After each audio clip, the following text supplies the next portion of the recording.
I think it will be a tough match. They are a very good team.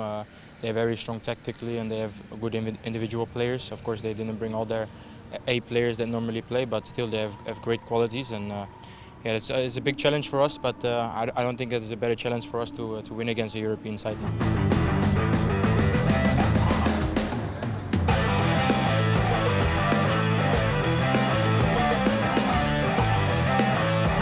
We have to be really professional that first 10-15 minutes and then let the conditions, let the fans, let our confidence, let our spirit come together and hopefully get our first win against a European opponent in our history.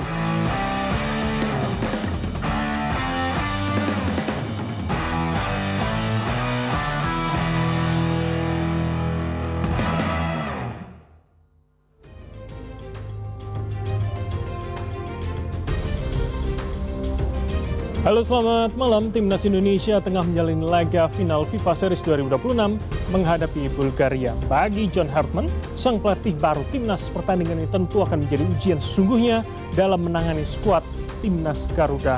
Di laga debutnya, timnas Indonesia menang tanpa perlawanan 4-0 atas St. Kitts and Nevis. Namun melawan Bulgaria, negara yang berada pada peringkat 86 dunia, kemenangan tidak akan mudah didapatkan JXS dan juga kawan-kawan. Mampukah Indonesia meraih predikat yang terbaik pada FIFA Series di Jakarta, sekaligus mengobati luka mendalam soal kegagalan melaju ke Piala Dunia 2026? Kami akan membahas dengan sejumlah narasumber yang ada di studio CNN Indonesia, dan untuk itu kita mulai Prime Plus with Bram Herlambang.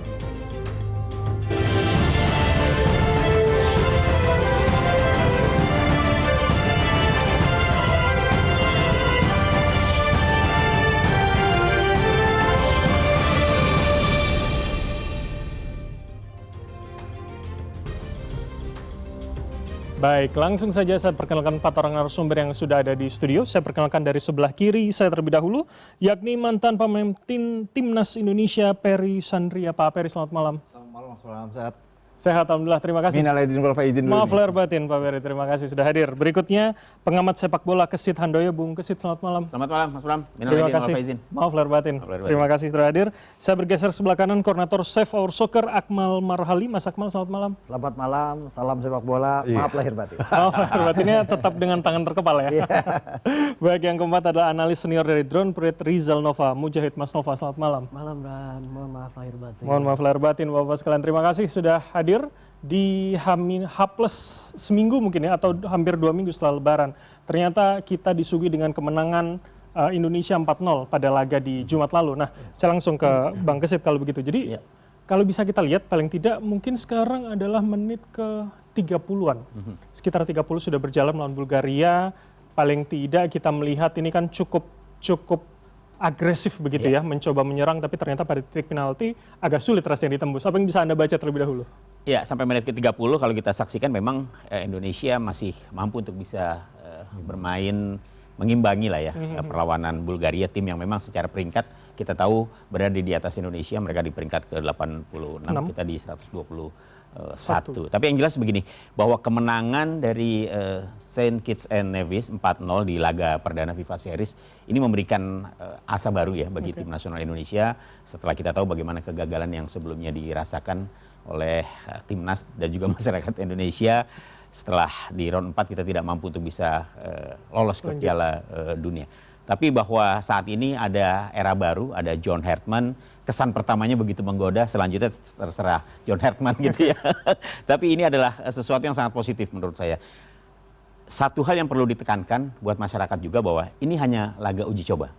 Ini laga perdana, laga di mana John Hartman hanya punya waktu 2-3 hari menyiapkan timnya. Walaupun dia sudah meraba-raba pemain-pemainnya ya, tapi persiapan yang dilakukan oleh timnas itu kan terbilang sangat-sangat pendek ya. Artinya dengan hasil kemenangan 4-0 di laga pertama, kemudian saat ini kita masih mencoba untuk mengimbangi perlawanan Bulgaria. Catatan positifnya adalah bahwa tim ini menjanjikan harapan baru. Ya, kita tentunya harus percaya pada proses selanjutnya, karena ini adalah program jangka panjang. Kita tidak bisa kemudian menjudge bahwa Hartman sudah oke. Oke, baik.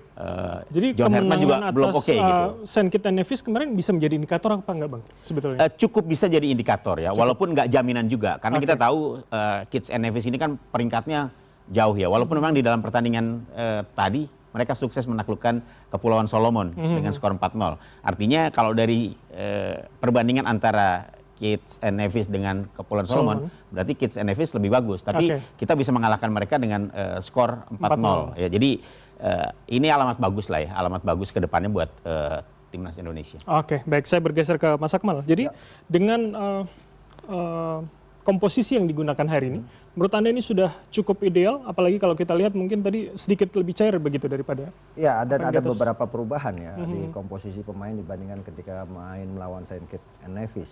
Di posisi belakang Bagot digantikan oleh Justin Hubner, kemudian di posisi bek kiri Donitri digantikan oleh Nathan Choaon. Starting awal ya. Ya kan, kemudian Joy Palupesi main menggantikan posisi Jordi Amat, ada di depan Ragnar Oratmangun menggantikan posisinya dari Beckham Putra. Ada beberapa perubahan, artinya John Hetman masih melakukan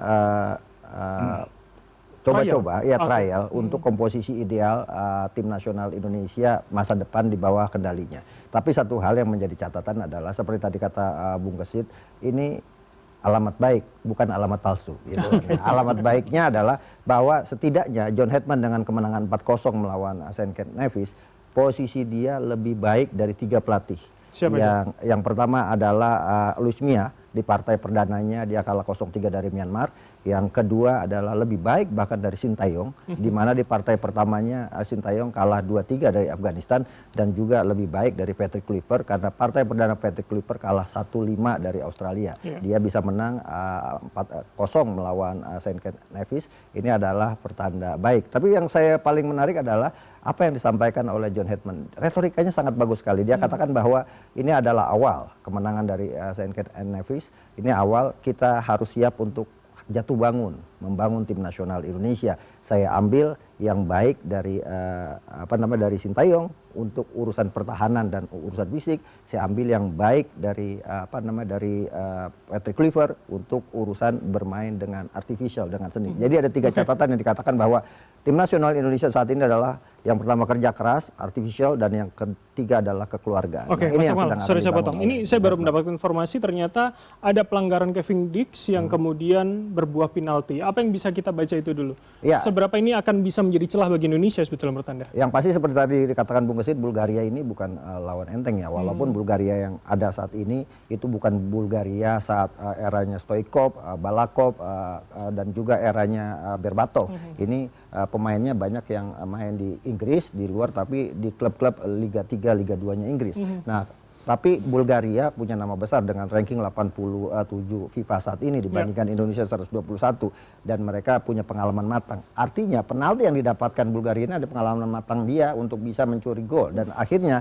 terjadi gol, dan ini adalah salah satu peringatan buat John Hetman bahwa untuk menghadapi tim level Eropa seperti Bulgaria, maka kita harus punya kesiapan mental yang lebih baik gitu kan. Walaupun materi pemain kita saat ini ya rata-rata pemain Eropa dengan program diasporanya. Dan penalti ini adalah kerugian besar menurut Anda, yang saat ini ternyata adalah menjadi gol bagi Bulgaria. Betul, dan apalagi yang melakukan adalah Kelvin Verdong, yang salah satu merupakan pemain terbaik di tim nasional saat ini selain Jay Inces. Kelvin Verdong main di Liga Prancis gitu kan, Jay Inces main di Liga Italia. 2 pemain ini memang menjadi harapan dan tumpuan buat tim nasional Indonesia dengan kematangan dan pengalamannya. Tapi pelanggaran yang dilakukan dalam kotak penalti ini kan menjadi pertanda bahwa pemain dengan pengalaman matang juga bisa melakukan kesalahan. Ini artinya soal mentalitas menurut Anda? Mentalitas dan juga kekompakan tim yang belum terbangun. Baik, saya ke Pak Peri begitu.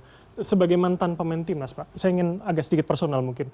Bagaimana sebenarnya psikologi saat sedang pertandingan seperti ini? Benarkah memang harapan kami sebagai penonton itu sangat membebani bagi pemain di lapangan, Pak? Ya, saya rasa dengan harapan apalagi di pertandingan final sekarang ya, mungkin buat pemain agak sedikit terbebani ya. Terutama terbebani oleh para supporter yang ada di GBK gitu. Terbebani pada saat bisa nggak ini kira kita bisa menang lawan Bulgaria, tapi kita tidak bisa juga menganggap kita harus menang lawan Bulgaria, karena kalau kita lihat ranking juga memang kita jauh. Gitu ya. Tapi semuanya bicara adanya di lapangan gitu. Bagaimana kita juga bisa mengembangkan permainan yang pasti di sini mental kita juga harus mental juara gitu. Oke. Mana yang lebih baik? saya mungkin berandai sedikit ketika Anda mungkin ada di lapangan dengan kondisi serupa, mungkin pernah atau tidak bisa Anda ceritakan, tapi sebetulnya ketika ada tim yang jauh di atas kita, itu sebetulnya lebih baik kita menyerang atau kita bertahan saja sebetulnya? Saya rasa itu bicara dengan di mental lagi ya. Meskipun tim itu juga di atas kita, tapi kalau mental kita yang mental bertanding memang lebih kuat kita daripada mereka, saya rasa itu bisa diatasi. Tapi ya rata-rata dalam pertandingan final ini biasanya memang buat kita dulu sebagai pemain juga ini beban mental juga gitu. Jadi beban mental kira-kira buat kesalahan apa yang nanti ini bisa aja nanti bakalan terjadi gitu. Oke, apalagi ini main di kandang ya. Ya main di kandang seharusnya kira main kandang seperti dari awal. Biasanya kalau tim kebanyakan menyerang ini biasanya gimana? Serangan balik itu pasti terjadi gol.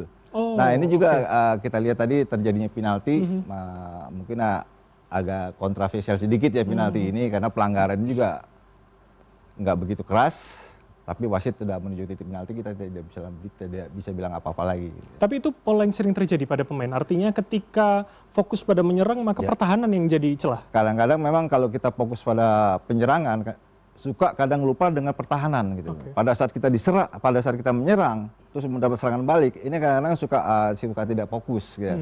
Sudah tidak fokus, inilah kadang-kadang pemain bertahannya kadang buat kesalahan. Gitu. Oke, itu menarik menjadi bagaimana gambaran seorang pemain di lapangan. Ini juga PR buat coach GH ya. Oke, baik. Saya kembali ke Bang Kesit kalau begitu.